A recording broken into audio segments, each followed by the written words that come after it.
Hello दोस्तों, क्या आपने कभी सोचा है कि सब कुछ होते हुए भी मन खाली क्यों रहता है?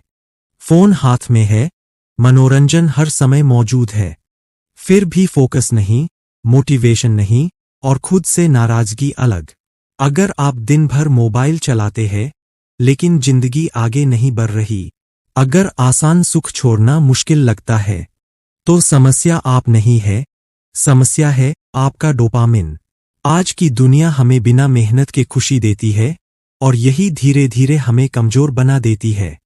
हम सोचते हैं हम कंट्रोल में है, लेकिन असल में हमारा दिमाग डोपामिन की अगली डोज खोज रहा होता है।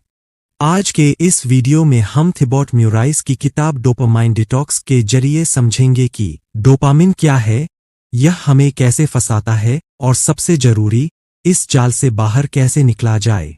तो अगर आप चाहते हैं गहरी एकाग्रता, मजबूत अनुशासन और अपने दिमाग पर असली कंट्रोल, तो इस वीडियो को अंत तक देखिए, क्योंकि यह सिर्फ एक बुक समरी नहीं, यह आपके दिमाग को रीसेट करने की शुरुआत है।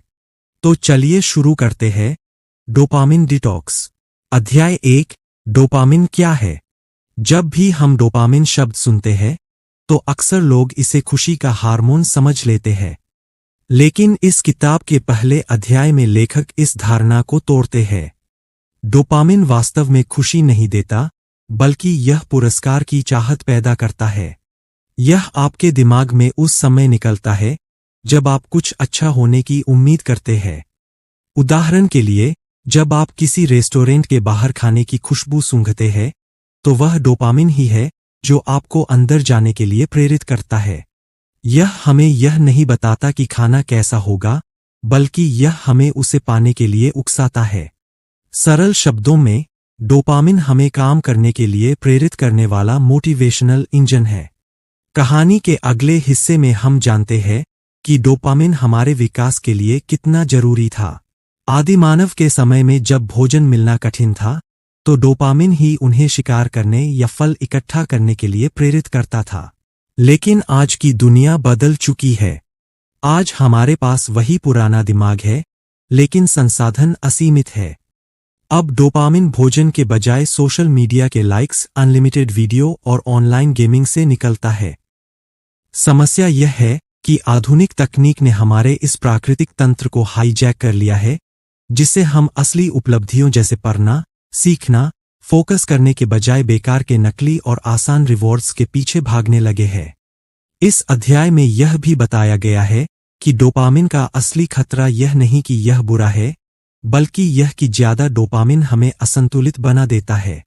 लेखक समझाते हैं कि जब हम किसी हाई डोपामिन गतिविधि जैसे कि इंस्टाग्राम स्क्रॉल करने में शामिल होते हैं, तो हमारे दिमाग में डोपामिन का स्तर अचानक बहुत ऊपर चला जाता है। इसके बाद हमारा दिमाग इसे संतुलित करने के लिए बेसलाइन से भी नीचे गिर जाता है, जिसे हम क्रैश कहते हैं। यही कारण है कि घंटों फोन चलाने के बाद आप अचानक बहुत खालीपन और थकान महसूस करते हैं। यह अध्याय हमें चेतावनी देता है कि इस स्पाइक और क्रैश के चक्र में रहने से हमारी एकाग्रता खत्म हो जाती है और हमें साधारण लेकिन जरूरी काम उबाऊ लगने लगते हैं। अध्याय का निष्कर्ष यह है कि डोपामिन बुरा नहीं है, इसके बिना हम बिस्तर से उठने की इच्छा भी नहीं करेंगे। चुनौती यह है कि हम इस शक्ति का इस्तेमाल सार्थक लक्ष्यों के लिए करें या सस्ते मजे के लिए।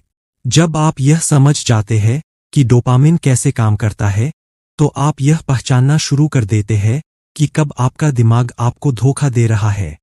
यह जागरूकता ही डोपामिन डिटॉक्स की दिशा में आपका पहला और सबसे महत्वपूर्ण कदम है। अध्याय 2। डोपामिन का जाल। कहानी की शुरुआत एक कड़वे सच से होती है। हम एक ऐसी दुनिया में रह रहे हैं जो हमारी शांति छीनने के लिए ही डिजाइन की गई है। लेखक बताते हैं कि आज की कंपनियां अरबों डॉलर सिर्फ इस बात पर खर्च करती है कि वे आपका अटेंशन कैसे खींच सकें। इसे अटेंशन इकोनॉमी कहा जाता है।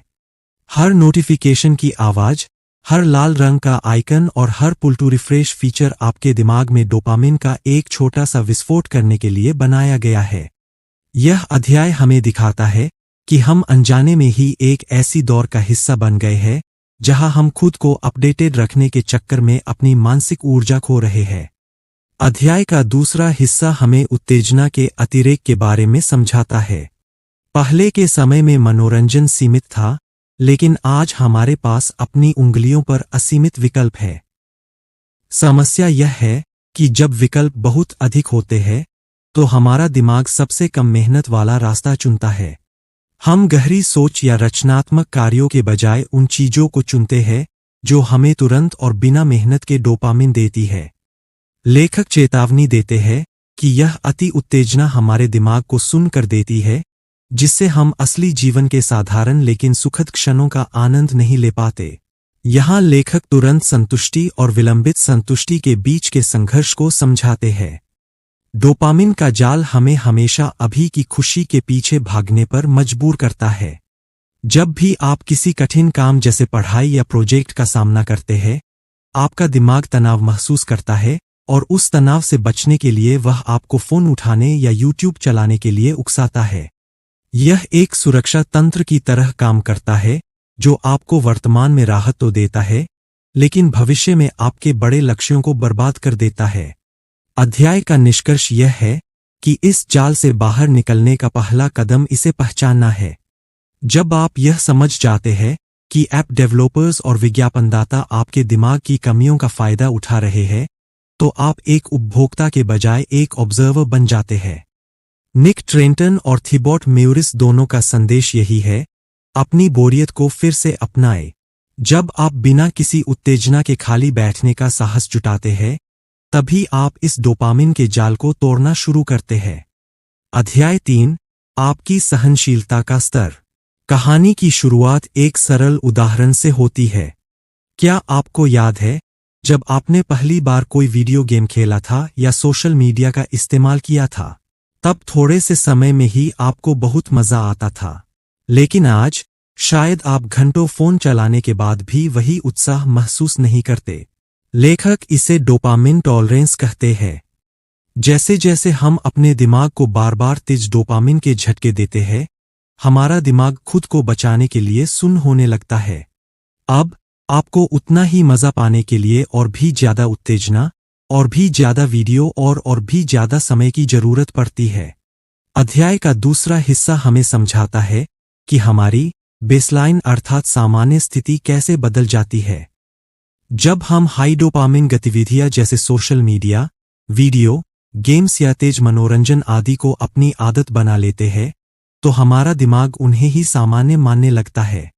नतीजा यह होता है कि असली जीवन की साधारण चीजें जैसे प्रकृति में टहलना, किसी के साथ शांति से बैठना या कोई गंभीर किताब पढ़ना असहनीय रूप से उबाऊ लगने लगती है। लेखक चेतावनी देते हैं कि हम एक ऐसी स्थिति में पहुंच जाते हैं जहां हम मजे के लिए नहीं, बल्कि केवल सामान्य महसूस करने के लिए फोन या इंटरनेट का सहारा लेते हैं। हम आनंद की तलाश में नहीं, बल्कि बेचैनी से बचने के लिए भाग रहे होते हैं। यहाँ लेखक एक वैज्ञानिक शब्द होम्योस्टेसिस का उपयोग करते हुए बताते हैं कि हमारा शरीर और दिमाग हमेशा संतुलन बनाए रखना चाहते हैं। जब आप बहुत अधिक कृत्रिम प्लेजर लेते हैं, तो दिमाग संतुलन बनाने के लिए आपके भीतर दर्द या उदासी का स्तर बढ़ा देता है। यही कारण है कि एक पार्टी या लंबे वेब सीरीज मैराथन के बाद आप अचानक बहुत चिड़चिड़ापन या खालीपन महसूस करते हैं। यह आपके दिमाग का तरीका है आपको वापस संतुलन में लाने का। समस्या यह है कि हम इस संतुलन को समझे बिना वापस उसी डोपामिन की ओर भागते हैं, जिससे यह चक्र और भी गहरा हो जाता है। अध्याय का निष्कर्ष एक बड़ी उम्मीद के साथ होता है। अच्छी खबर यह है कि आपकी यह सहनशीलता स्थायी नहीं है। जैसे आपका दिमाग सुन्न हो सकता है, वैसे ही यह वापस संवेदनशील भी हो सकता है। डोपामिन डिटॉक्स का पूरा उद्देश्य यही है कि आप अपने दिमाग को हाई उत्तेजना से दूर रखें ताकि वह फिर से छोटी और सार्थक चीजों में आनंद ढूंढना सीख सके। जब आप अपनी संवेदनशीलता वापस पा लेते हैं, तो आपको फोकस करना आसान हो जाता है और जीवन फिर से रंगीन लगने लगता है। अध्याय 4, डोपामिन डिटॉक्स क्यों काम करता है। कहानी के इस भाग में हम समझते हैं कि डिटॉक्स का असली जादू क्या है। लेखक यह बताते हैं कि जब हम लगातार हाई डोपामिन उत्तेजनाओं जैसे सोशल मीडिया या जंक फूड आदि जैसी चीजों में डूबे रहते हैं तो हमारा दिमाग थक जाता है, लेकिन हमें इसका एहसास नहीं होता। लेकिन जब आप अपने दिमाग को हाई डोपामिन उत्तेजनाओं से दूर करते हैं तो आपके दिमाग का शोर कम होने लगता है। कल्पना कीजिए कि आप एक धुंध भरी सड़क पर गाड़ी चला रहे हैं और अचानक धुंध साफ हो जाए। डिटॉक्स बिल्कुल वैसा ही है। यह इसलिए काम करता है क्योंकि यह आपके दिमाग को वह शांति देता है जिसकी उसे अपनी मरम्मत करने के लिए जरूरत होती है। बिना बाहरी शोर के आप बेहतर तरीके से सोच पाते हैं और आपके विचार सुलझने लगते हैं। अध्याय का दूसरा हिस्सा हमें मानसिक ऊर्जा के बारे में बताता है। हर बार जब आप अपने फोन पर एक नया नोटिफिकेशन देखते हैं या कोई वीडियो स्क्रॉल करते हैं तो आपका दिमाग थोड़ी सी ऊर्जा खर्च करता है। दिन के अंत तक आप बिना कोई भारी काम किए भी मानसिक रूप से पूरी तरह थक जाते हैं। डिटॉक्स इसलिए प्रभावी है क्योंकि यह इस ऊर्जा की बर्बादी को रोकता है। जब आप इन लीक को बंद कर देते हैं तो वही ऊर्जा आपके काम, आपकी पढ़ाई और आपके बड़े लक्ष्यों के लिए उपलब्ध हो जाती है। यह आपकी एकाग्रता की शक्ति को फिर से जीवित कर देता है। यहाँ लेखक एक बहुत ही दिलचस्प बात कहते हैं। बोरियत वह उपजाऊ जमीन है जहाँ नए विचार पैदा होते हैं। डोपामिन डिटॉक्स इसलिए काम करता है क्योंकि यह आपको बोर होने का मौका देता है। जब आपका दिमाग बाहरी मनोरंजन से कट जाता है तो वह भीतर की ओर मुड़ता है। यही वह समय है जब आपकी रचनात्मकता जागती है और आप उन समस्याओं का समाधान ढूंढ पाते हैं जो पहले नामुमकिन लगती थीं। डिटॉक्स आपके दिमाग को उपभोक्ता मोड से हटाकर विचारक मोड में डाल देता है। अध्याय का निष्कर्ष यह है कि डोपामिन डिटॉक्स खुशी छीनता नहीं, बल्कि खुशी का असली मूल्य वापस लाता है। इसको दूसरे शब्दों में कहा जाए तो डिटॉक्स कोई जादुई छड़ी नहीं है, बल्कि यह आपके दिमाग के प्राकृतिक सिस्टम को रिस्टोर करने का एक तरीका है। यह इसलिए काम करता है क्योंकि यह आपके रिवॉर्ड सिस्टम को फिर से संतुलित करता है। जब आप इस प्रक्रिया से गुजरते हैं तो आप केवल अपनी एकाग्रता ही वापस नहीं पाते, बल्कि आप अपने समय और अपने जीवन के मालिक भी बन जाते हैं। अब आप यह तय करते हैं कि आप कब खुश होंगे, न कि कोई एल्गोरिथम। अध्याय 5 डिटॉक्स शुरू करने के व्यावहारिक कदम। कहानी के इस चरण में लेखक साफ कहते हैं कि डोपामिन डिटॉक्स कोई थ्योरी नहीं, बल्कि एक प्रैक्टिकल प्रोसेस है। अर्थात लेखक कहते हैं कि डिटॉक्स शुरू करने का पहला कदम यह पहचानना है कि आपकी सबसे बड़ी कमजोरी क्या है। हर किसी का डोपामिन ट्रिगर अलग अलग होता है। किसी के लिए यह इंस्टाग्राम हो सकता है, किसी के लिए यूट्यूब, तो किसी के लिए ऑनलाइन शॉपिंग या वीडियो गेम्स। आपको एक कागज और पेन लेकर उन सभी गतिविधियों की सूची बनानी होगी जो आपको काम से भटकाती है। जब तक आप अपने दुश्मन को पहचानेंगे नहीं, तब तक आप उससे लड़ नहीं पाएंगे। यह सूची ही आपके डिटॉक्स का रोड मैप बनेगी। अध्याय का दूसरा हिस्सा हमें बताता है कि डिटॉक्स सबके लिए एक जैसा नहीं होता। थिबॉट मेयोरिस यहाँ 3 विकल्प देते हैं। पहला है कठोर डिटॉक्स, जहां आप 24 से 48 घंटे के लिए हर तरह की तकनीक और मजे को पूरी तरह बंद कर देते हैं। दूसरा है आंशिक डिटॉक्स, जहां आप केवल अपनी सबसे बुरी आदतों को छोड़ते हैं। और तीसरा है सतत डिटॉक्स, जहां लेखक सलाह देते हैं कि शुरुआत के लिए एक दिन का कठोर डिटॉक्स सबसे बेहतरीन है, क्योंकि यह आपके सिस्टम को एक जोरदार झटका देता है और उसे रीसेट करने में मदद करता है। यहाँ लेखक एक बहुत ही व्यावहारिक सलाह देते हैं। इच्छाशक्ति पर भरोसा न करें, बल्कि अपने वातावरण को बदलें। यदि आपका फोन आपके बगल में रखा है तो आप उसे जरूर उठाएंगे।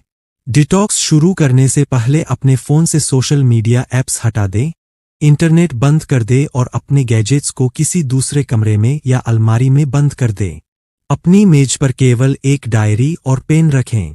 जब आपके पास भटकने का विकल्प ही नहीं होगा तो आपका दिमाग अपने आप शांत होने लगेगा। तैयारी ही सफलता की आधी जीत है। लेखक सलाह देते हैं कि डिटॉक्स के दौरान आप खुद से नेगोशिएशन न करें, जैसे सिर्फ 5 मिनट देख लूं या थोड़ा सा चलेगा। ऐसे छोटे समझौते पूरे डिटॉक्स को कमजोर बना देते हैं। इसलिए तय समय और तय सीमाएं बनाना बहुत जरूरी है। अध्याय का निष्कर्ष एक सीधे कॉल टू एक्शन के साथ होता है। डिटॉक्स कल या अगले सोमवार पर टालने वाली चीज नहीं है। डोपामिन डिटॉक्स की शुरुआत छोटे लेकिन ठोस कदमों से होती है। परफेक्ट बनने की जरूरत नहीं है, बस ईमानदार रहना जरूरी है। लेखक कहते हैं कि अभी इसी वक्त अपने कैलेंडर पर एक तारीख पक्की करें, चाहे वह आने वाला रविवार ही क्यों न हो। यह 24 घंटे का सफर आपको डरा सकता है, लेकिन याद रखें कि यह आपकी मानसिक आजादी की ओर पहला कदम है। आप खुद को यह साबित करने जा रहे हैं कि आप अपनी आदतों के गुलाम नहीं, बल्कि अपने जीवन के निर्माता हैं। अध्याय 6, क्या करे और क्या न करे। कहानी के इस हिस्से में लेखक लक्ष्मण रेखा खींचते हैं। डिटॉक्स के दिन आपको उन सभी चीजों से दूर रहना है जो आपके दिमाग को सस्ता डोपामिन देती है। इसमें शामिल है इंटरनेट का इस्तेमाल, social media, YouTube, video games, junk food और यहां तक कि संगीत सुनना भी। आप सोच सकते हैं कि संगीत सुनने में क्या बुराई है, लेकिन लेखक समझाते हैं कि डिटॉक्स का मतलब है शून्य उत्तेजना। यदि आप एक उत्तेजना को दूसरी से बदल देंगे तो आपका दिमाग कभी रीसेट नहीं हो पाएगा। इस दिन का मंत्र है बाहरी शोर को पूरी तरह बंद करना। अब सवाल उठता है कि अगर यह सब नहीं करना तो करना क्या है। लेखक कुछ बेहद शांत और सार्थक गतिविधियों का सुझाव देते हैं। आप एक डायरी और पेन लेकर अपने जीवन के लक्ष्यों के बारे में लिख सकते हैं। आप प्रकृति में लंबी सैर पर जा सकते हैं, जहां केवल हवा और पक्षियों की आवाज हो। आप मेडिटेशन कर सकते हैं या घर की सफाई जैसे साधारण काम कर सकते हैं। ये गतिविधियां उबाऊ लग सकती है, लेकिन यही इनका उद्देश्य है। जब आप साधारण काम करते हैं तो आपका दिमाग धीरे धीरे शांत होने लगता है और आपकी मानसिक धूल साफ होने लगती है। अध्याय का तीसरा हिस्सा हमारे शरीर के बारे में है। डिटॉक्स के दौरान अपने भोजन को भी सरल रखें। अधिक चीनी, कैफीन या मसालेदार खाने से बचें, क्योंकि ये भी डोपामिन स्पाइक पैदा करते हैं। लेखक सलाह देते हैं कि इस दिन जितना हो सके उतना पानी पिए और हल्का भोजन करें। जब आपका शरीर अंदर से हल्का महसूस करता है तो आपका दिमाग भी अधिक स्पष्टता से काम करता है।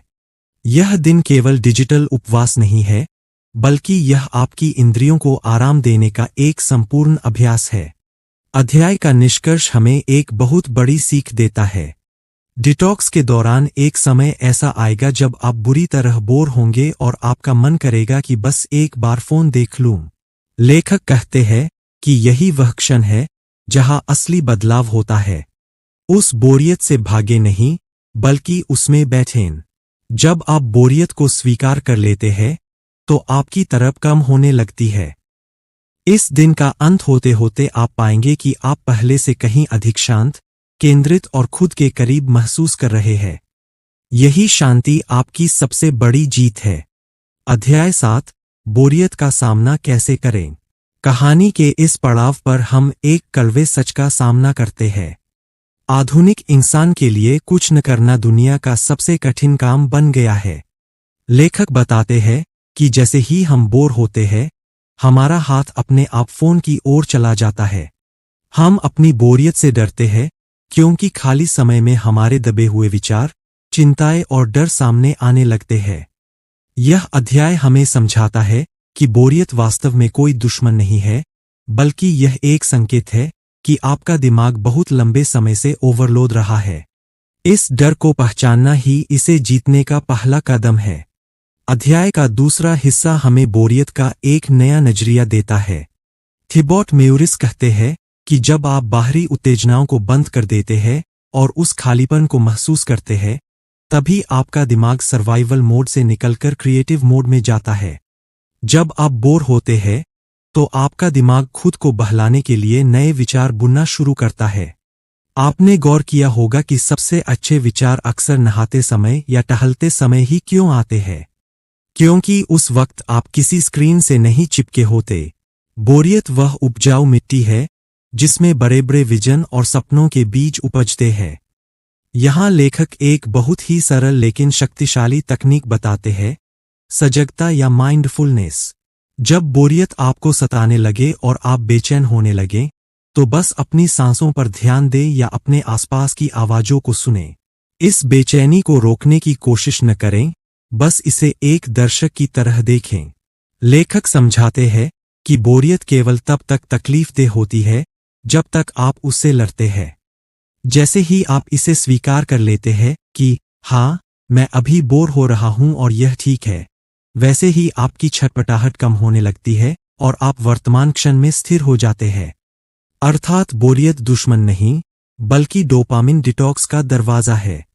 अगर आप इसे भागने की बजाय इसके साथ बैठना सीख लेते हैं, तो फोकस, धैर्य और आत्मनियंत्रण अपने आप मजबूत होने लगते हैं। अध्याय का निष्कर्ष हमें एक गहरे एहसास की ओर ले जाता है।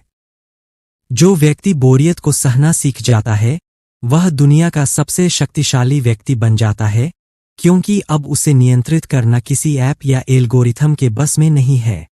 थिबॉट मेउरिस हमें याद दिलाते हैं कि डिटॉक्स का असली फल केवल वह 24 घंटे नहीं है, बल्कि वह मानसिक स्पष्टता है जो इस बोरियत से निकलकर आती है। इस शांति के बाद जब आप अपने काम पर वापस लौटेंगे, तो आपकी एकाग्रता की शक्ति पहले से 10 गुना अधिक होगी। अध्याय 8, अपने दिमाग को फिर से प्रोग्राम करना। कहानी के इस मोड़ पर आपने अपने दिमाग को डिटॉक्स के जरिए शांत कर लिया है। अब आपका दिमाग एक साफ स्लेट की तरह है। लेखक बताते हैं कि प्रोग्रामिंग का मतलब यह है कि आप अपने दिमाग को यह सिखाएं कि अब मज़ा कहाँ से आएगा। पहले आपका दिमाग जंक फूड या सोशल मीडिया से डोपामिन ढूंढता था, लेकिन अब आपको उसे कठिन कार्यों में मज़ा ढूंढना सिखाना होगा। यह एक नई शुरुआत है, जहां आप अपनी पसंद के अनुसार अपनी आदतों का ढांचा तैयार कर सकते हैं। अध्याय का दूसरा हिस्सा हमें उन गतिविधियों की ओर ले जाता है जो कम उत्तेजना देती है, लेकिन लंबी अवधि में बड़ा परिणाम देती है। लेखक कहते हैं कि आपको जानबूझकर अपने दिन की शुरुआत सबसे कठिन काम से करनी चाहिए। जब आप सुबह सुबह किसी चुनौतीपूर्ण प्रोजेक्ट पर काम करते हैं और उसे पूरा करते हैं, तो आपका दिमाग एक बहुत ही शुद्ध और संतोषजनक डोपामिन रिलीज करता है। यह उस नकली डोपामिन से अलग है जो आपको केवल थकाता था। अपनी प्रोग्रामिंग बदलें, परिश्रम को दर्द के बजाय इनाम का रास्ता मानें। यहाँ लेखक ट्रिगर्स को मैनेज करने की एक तकनीक बताते हैं। हमारे पुराने प्रोग्राम में बोरियत का मतलब था फोन उठाना। अब नए प्रोग्राम में आपको बोरियत को एक संकेत बनाना होगा, या तो टहलने जाने के लिए, या गहरी सांस लेने के लिए, या फिर अपने अगले लक्ष्य की योजना बनाने के लिए। थिबॉट मेउरिस समझाते हैं कि आदतों को बदला नहीं जा सकता, केवल उन्हें रिप्लेस किया जा सकता है। जब आप अपनी प्रतिक्रिया बदल देते हैं, तो धीरे धीरे आपके दिमाग के न्यूरॉन्स नए रास्ते बना लेते हैं और अनुशासन आपकी प्रकृति बन जाता है। लेखक समझाते हैं कि दिमाग को फिर से प्रोग्राम करने का सबसे आसान तरीका है छोटे लेकिन लगातार सही फैसले लेना। जैसे फोन उठाने से पहले रुकना, बिना डिस्ट्रैक्शन के कुछ देर काम करना, या खाली समय में सोचने की आदत डालना। ये छोटे कदम दिखने में मामूली लगते हैं, लेकिन समय के साथ यही दिमाग की वायरिंग बदल देते हैं। इस अध्याय में यह भी कहा गया है कि हमें अपने दिमाग को धीमे इनाम पसंद करना सिखाना होगा। तुरंत मिलने वाला सुख हमें कमजोर बनाता है, जबकि देर से मिलने वाला संतोष हमें मजबूत बनाता है। जब हम मेहनत के बाद मिलने वाली खुशी को महत्व देने लगते हैं, तो फोकस, आत्मनियंत्रण और आत्मविश्वास अपने आप बढ़ने लगते हैं। अध्याय का निष्कर्ष एक सशक्त विचार के साथ होता है। आप केवल एक जैविक मशीन नहीं है जो अपनी इच्छाओं के पीछे भागती रहे, आप अपने दिमाग के प्रोग्रामर हैं। डिटॉक्स ने आपको वह नियंत्रण वापस दिया है जिसकी मदद से आप अपनी दिनचर्या और अपने भविष्य को फिर से लिख सकते हैं। याद रखें, जिस चीज को आप बार बार दोहराते हैं, वही आपकी पहचान बन जाती है। सही प्रोग्रामिंग के साथ आप अपनी उत्पादकता और अपनी खुशी को उस लेवल तक ले जा सकते हैं जिसे आपने पहले कभी महसूस नहीं किया था। अध्याय 9, लंबी अवधि के लिए अनुशासन। कहानी की शुरुआत एक कड़वे सच से होती है। मोटिवेशन एक धोखेबाज दोस्त की तरह है। यह तब तो आपके साथ होती है जब आप जोश में होते हैं, लेकिन जब आप थक जाते हैं या तनाव में होते हैं तो यह गायब हो जाती है। लेखक थिबॉट मेयूरिस बताते हैं कि लंबी अवधि की सफलता प्रेरणा से नहीं बल्कि अनुशासन से आती है। अनुशासन का मतलब है वह काम करना जो जरूरी है, भले ही आपका मन उसे करने का न हो। इस अध्याय में हम सीखते हैं कि अनुशासन एक मांसपेशी की तरह है। इसे जितना ज्यादा इस्तेमाल करेंगे यह उतनी ही मजबूत होती जाएगी। अध्याय का दूसरा हिस्सा हमें अति उत्साह से बचने की सलाह देता है। अक्सर डिटॉक्स के बाद लोग एक ही दिन में अपनी पूरी जिंदगी बदलना चाहते हैं, लेकिन वे जल्द ही थक कर पुरानी आदतों पर लौट आते हैं। लेखक यहाँ छोटे बदलाव का मंत्र देते हैं। यदि आप रोजाना 10 मिनट भी गहरे फोकस के साथ काम करते हैं तो वह हफ्तों तक चलने वाले अनिश्चित जोश से बेहतर है। लंबी अवधि के अनुशासन का रहस्य यह है कि आप अपने लक्ष्यों को इतना छोटा कर दें कि उन्हें ना कहना असंभव हो जाए। ये छोटी छोटी जीत आपके आत्मविश्वास को बढ़ाती है और आपके डोपामिन सिस्टम को स्थायी रूप से बदल देती है। यहाँ लेखक एक बहुत ही व्यावहारिक तकनीक बताते हैं, टू-डे रूल। हम इंसान हैं और कभी कभी हमारा अनुशासन टूट ही जाता है। शायद किसी दिन आप वापस सोशल मीडिया पर समय बर्बाद कर दें या जंक फूड खा लें। लेखक कहते हैं कि एक दिन की चूक आपको असफल नहीं बनाती, लेकिन लगातार 2 दिन की चूक एक नई बुरी आदत की शुरुआत होती है। अनुशासन का मतलब यह नहीं है कि आप कभी नहीं गिरेंगे, बल्कि यह है कि आप गिरने के बाद कितनी जल्दी वापस पटरी पर आते हैं। कभी भी एक गलती को अपनी पूरी प्रगति को बर्बाद नहीं करने दें। इस अध्याय में यह भी बताया गया है कि अपने माहौल को अपने पक्ष में करना बहुत जरूरी है। अगर डिस्ट्रैक्शन आसपास होंगे तो इच्छा शक्ति जल्दी टूटेगी। इसलिए लेखक सलाह देते हैं कि फोन, नोटिफिकेशन और बेकार की उत्तेजना को सीमित करें ताकि अनुशासन संघर्ष नहीं, सिस्टम बन जाए। अध्याय का निष्कर्ष एक क्रांतिकारी विचार के साथ होता है। लंबी अवधि का अनुशासन कोई एक दिन का फैसला नहीं, बल्कि एक जीवन शैली है। ज्यादातर लोग अनुशासन को एक बंधन मानते हैं, लेकिन वास्तव में अनुशासन ही आपको आजाद करता है। यह आपको अपनी भावनाओं और क्षणिक इच्छाओं की गुलामी से मुक्त करता है। जब आप अनुशासित होते हैं तो आप अपने समय के मालिक होते हैं, अपनी ऊर्जा के मालिक होते हैं और अंततः अपने भाग्य के मालिक होते हैं। लंबी अवधि का अनुशासन वह निवेश है जिसका ब्याज आपको जीवन भर मानसिक शांति और सफलता के रूप में मिलता रहता है। अध्याय 10, गहरी एकाग्रता की शक्ति। कहानी के इस भाग में हम काम करने के 2 तरीकों के बीच के अंतर को समझते हैं। लेखक बताते हैं कि आज की दुनिया शैलो वर्क यानी सतही काम से भरी हुई है, जैसे बार बार ईमेल्स चेक करना, मीटिंग्स करना या बिना किसी उद्देश्य के मैसेज भेजना। यह काम हमें व्यस्त तो रखता है, लेकिन कोई मूल्य पैदा नहीं करता। दूसरी ओर है डीप वर्क, बिना किसी भटकाव के, पूरी मानसिक क्षमता के साथ किया गया कठिन काम। लेखक थिबॉट मेयूरिस कहते हैं कि गहरी एकाग्रता ही वह सुपर पावर है जो आपको इस शोर शराबे वाली दुनिया में सबसे आगे खड़ा कर सकती है। अध्याय का दूसरा हिस्सा हमें सिखाता है कि गहरी एकाग्रता कोई इत्तेफाक नहीं, बल्कि एक योजना है। इसके लिए आपको अपना एकाग्रता का मंदिर बनाना होगा।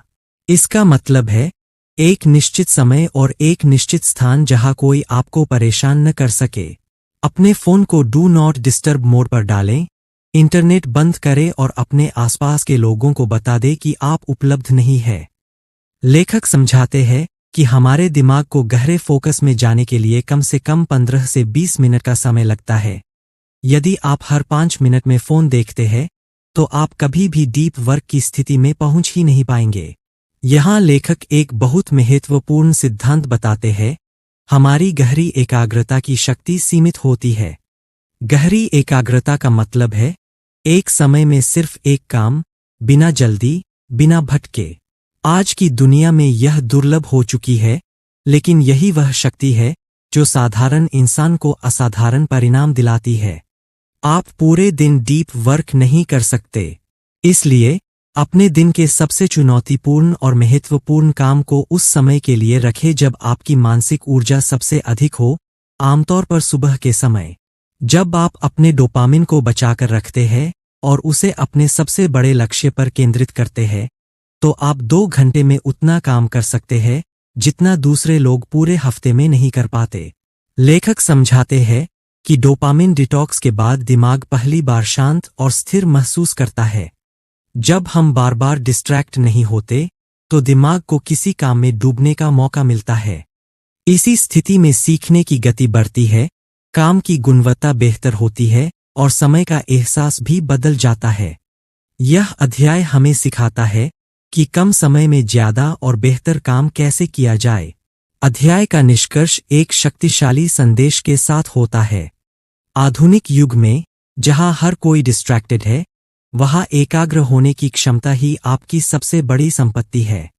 गहरी एकाग्रता केवल उत्पादकता बढ़ाने के लिए नहीं है, बल्कि यह आपके काम को अर्थ और संतुष्टि देती है। जब आप किसी काम में पूरी तरह खो जाते हैं, तो वह डोपामिन डिटॉक्स की असली सफलता होती है। याद रखें, दुनिया उन लोगों को पुरस्कृत करती है जो गहराई में जाने का साहस रखते हैं, न कि उन्हें जो केवल सतह पर तैरते रहते हैं। अध्याय 11, 48 घंटे की डिटॉक्स चुनौती। कहानी अब अपने चरमोत्कर्ष पर पहुंच गई है। लेखक थिबॉट मेयूरिस कहते हैं कि ज्ञान तब तक बेकार है जब तक उसे अमल में नहीं लाया जाता। वे आपको एक चुनौती देते हैं, 48 घंटे की डोपामिन डिटॉक्स चुनौती। इसका मकसद खुद को परखना है, खुद को सजा देना नहीं। यह 2 दिन आपके जीवन के सबसे कठिन लेकिन सबसे परिवर्तनकारी दिन हो सकते हैं। यह चुनौती आपके संकल्प की परीक्षा है। क्या आप बिना किसी स्क्रीन, बिना किसी जंक फूड और बिना किसी बाहरी उत्तेजना के 2 दिन बिता सकते हैं? यह खुद को साबित करने का समय है कि आप अपनी आदतों के गुलाम नहीं, बल्कि अपने मन के मालिक हैं। अध्याय का दूसरा हिस्सा इस चुनौती के नियमों को स्पष्ट करता है। इन 48 घंटों के लिए नियम बहुत सरल लेकिन सख्त है। कोई इंटरनेट नहीं, कोई सोशल मीडिया नहीं, कोई वीडियो गेम नहीं, कोई फिल्म या संगीत नहीं और कोई उत्तेजक भोजन नहीं। आपके पास केवल एक डायरी, एक पेन और कुछ किताबें जो बहुत ज्यादा उत्तेजक नहीं हो सकती है। लेखक सलाह देते हैं कि इस दौरान आप लंबी सैर पर जाएं, गहरी नींद लें और अपने भविष्य की योजनाएं लिखें। यह नियम आपके दिमाग के इनाम तंत्र को पूरी तरह शांत करने के लिए बनाए गए हैं, ताकि आपकी संवेदनशीलता वापस लौट सके।